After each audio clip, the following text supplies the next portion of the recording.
दोस्तों सफल तो सब होना चाहते हैं, लेकिन सफलता के लिए सब कोई मेहनत नहीं करना चाहते हैं। दोस्तों आज की इस वीडियो में मैं आपको बताने वाला हूँ वो मूल मंत्र, वो एक मूल मंत्र जिससे जो भी इंग्लिश सीखता है, जो भी ट्रेनर है, जो भी जिसने भी इंग्लिश में फ्लुएंसी हासिल किया है, वो उस प्रक्रिया से होकर ही गुजरा है। मैं आपको बताने वाला हूँ वो ट्रिक। उसे आप ट्रिक नहीं बोल सकते, आप उसे तरीका बोल सकते कि इंग्लिश को आखिर सीखा कैसे जाता है। अगर आप इंग्लिश सीखना चाहते हैं तो आपको ये सब तो करना ही होगा। तो चलिए अब बिना देरी की वीडियो शुरू कर देते हैं। एक छोटा बच्चा भी अपनी माँ के गोद से कोई भाषा के साथ पैदा नहीं होता, उसकी भी कोई भाषा नहीं होती है, तो वो कैसे सीखता है भाषा?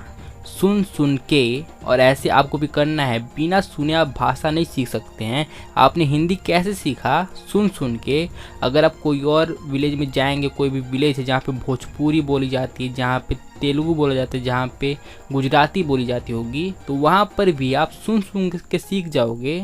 और अगर आप विलेज में रहते हैं तो विलेज में क्या है कि ज़्यादातर रीजनल लैंग्वेज चलती है, लेकिन उसी के साथ साथ आप हिंदी भी सीख जाते हो। कैसे सीखते हो? दो लैंग्वेज सुन सुन के। अगर आप सुनोगे नहीं तो आप सीख भी नहीं पाओगे, क्योंकि सुनना एक बहुत ही ज़्यादा इम्पोर्टेंट होता है, इंग्लिश सुनना। तो अगर आपको इंग्लिश सीखना है तो आपको इंग्लिश सुनना अभी से स्टार्ट कर देना होगा। आप ये कर सकते हैं कि आप सीधे एडवांस में ना जाकर हॉलीवुड की मूवीज़ में सीधे नहीं चिपक जाइएगा, आपको कुछ भी समझ में नहीं आएगा, ना ही हॉलीवुड के न्यूज़ में। आप क्या कर सकते हैं, आप छोटी छोटी स्टोरीज़ होती हैं जो कि यूट्यूब पे भी काफ़ी अवेलेबल हैं, इंग्लिश की छोटी छोटी स्टोरीज, उससे आप शुरुआत कर सकते हैं। वो काफ़ी ईजी आपके लिए रहेंगे, लेकिन धीरे धीरे करके आप एडवांस में भी जा सकते हैं। इंसान गलतियों का पुतला है, वो गलती करेगा ही। तो ये मानना बहुत ही ज़्यादा गलत है कि अगर आप इंग्लिश बोल रहे हो तो आप गलती नहीं करोगे। आप गलती करोगे ही और लोग आप पे हंसेंगे। ये आप दिमाग में बैठा लीजिए कि आप इंग्लिश में गलती करोगे ही, तो क्यों ना आप गलत ही इंग्लिश बोलना शुरू कर दो। मैं सही बोल रहा हूँ, आप इंग्लिश में गलती करोगे ही, तो आज से आप गलत ही इंग्लिश बोलना शुरू कर दो।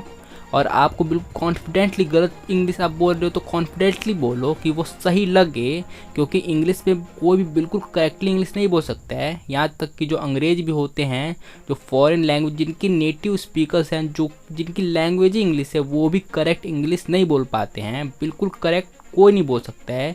90% बोल देगा, 80% बोल देगा, 99% बोल देगा, लेकिन 100% नहीं बोल पाता है, कोई भी नहीं बोल पाता है। तो आप कैसे यकीन कर रहे हो कि आप बोल लोगे पूरा करेक्ट? आप भी नहीं बोल पाओगे। तो क्यों ना आप गलत इंग्लिश बोलो, पर कॉन्फिडेंटली बोलो।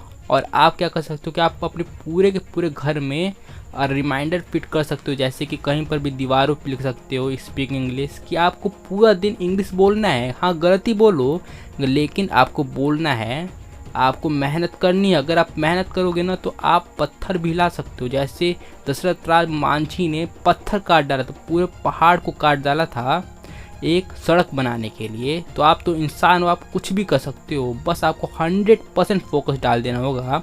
1% नहीं, 2% नहीं। एलोन मस्क ने भी कहा है कि आप जितना 16 घंटा या 17 घंटा आप काम करते हो पूरे हफ्ता में, एलोन मस्क 100 घंटा काम करते हैं। 100 घंटा क्यों?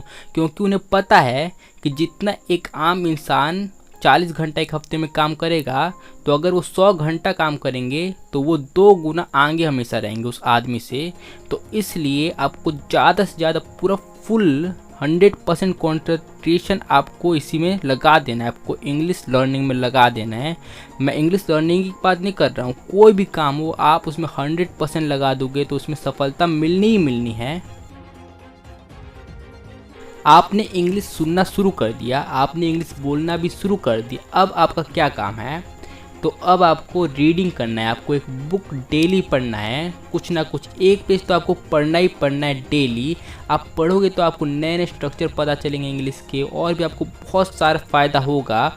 और आपको लाउड पढ़ना है, आपको चिल्ला चिल्ला के पढ़ना है, जिससे आपकी जो आवाज़ है उसमें इंग्लिश बैठ जाए। आपको शुरुआत में तकलीफ़ होगी, लेकिन धीरे धीरे जैसे आप लाउड पढ़ोगे तो आपकी ज़ुबान पे इंग्लिश आने लगेगी। आपको जैसे आपने देखा भी होगा कि बहुत सारे जो गांव के लोग हैं, बहुत सारे जो बुज़ुर्ग लोग हैं, वो इंग्लिश के वर्ड सही से नहीं बोल पाते हैं।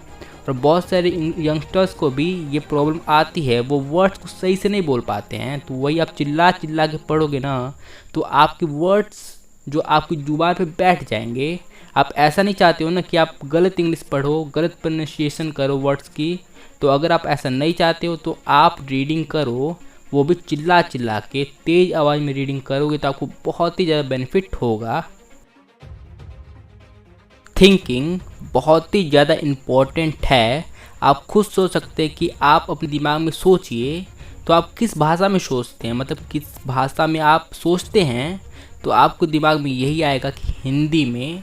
आप अपने दिमाग में कुछ भी सोचते हो तो आपकी भाषा है, वहाँ पे एक भाषा चलती है, तो वही आपकी हिंदी में चलती है। तो आपको क्या करना है कि आपको अब इंग्लिश में सोचना शुरू कर देना है। ये मुश्किल है, मैं तो बोलता हूँ कि बहुत ज़्यादा मुश्किल है इंग्लिश में सोच पाना, लेकिन आपको प्रयास करना है। और जैसे कि लिसनिंग से, रीडिंग से, ऐसे करके आप धीरे धीरे होगा, ये एकदम से नहीं होने वाला है। और मैं आपको बोल रहा हूँ कि आप सोचिए इंग्लिश में, तो ये एकदम से नहीं होगा और आप भी नहीं कर पाएंगे, ये धीरे धीरे होगा। और जब ये होने लगेगा तो बाकी सब चीज़ें आराम से होने लगेगी, क्योंकि आप सोचने लगोगे इंग्लिश में। जब आप सोचने ही लगोगे इंग्लिश में तो ये ट्रांसलेशन बंद हो जाएगा। जैसे आप ट्रांसलेशन करते हो ना अपने दिमाग में, पहले हिंदी में सोचते हो और फिर आप ट्रांसलेट कर देते हो इंग्लिश में, फिर बोलते हो, तो ये ट्रांसलेशन बंद हो जाएगा। सीधे आप इंग्लिश ही बोलोगे, आपकी ज़ुबान से सीधे इंग्लिश निकलेगा, तो आप फ्लुएंट हो जाओगे। तो इंग्लिश में सोचना भी बहुत ही ज़्यादा ज़रूरी है, लेकिन ये धीरे धीरे होगा, ये तेज़ी से नहीं होने वाला है। क्योंकि मेरा भी टाइम लगा था, मुझे इंग्लिश में सोचने में बहुत ही ज़्यादा टाइम लगता है, ये मैं मानता हूँ। तो आपको भी टाइम लगेगा इंग्लिश में सोचने में, लेकिन जब आपने इंग्लिश में सोचना शुरू कर दिया ना तो ट्रांसलेशन आपका बंद हो जाएगा और आप फ्लुएंट होते चले जाओगे इंग्लिश में। तो मैं आपको फिर से एक और बात बोलता हूँ कि आपको 1% अटेंशन नहीं चाहिए, आपका 2% नहीं, आपका 3% नहीं, आपका 25% नहीं, आपका 100% अटेंशन चाहिए। अगर आप अपना 100% अटेंडेंस एक ही जगह लगा दो कि अपना 100% फोकस, तो वो चीज़ आपको मिलने से कोई भी नहीं रोक सकता है। तो आज के इस वीडियो में बस इतना ही। तो अगर आपको वीडियो पसंद आई होगी तो इस वीडियो को लाइक कर दीजिए और हमारे चैनल को सब्सक्राइब कर दीजिए अगर आप हमारे चैनल पे पहली बार आएँ तो इस वीडियो को पूरी देखने के लिए धन्यवाद।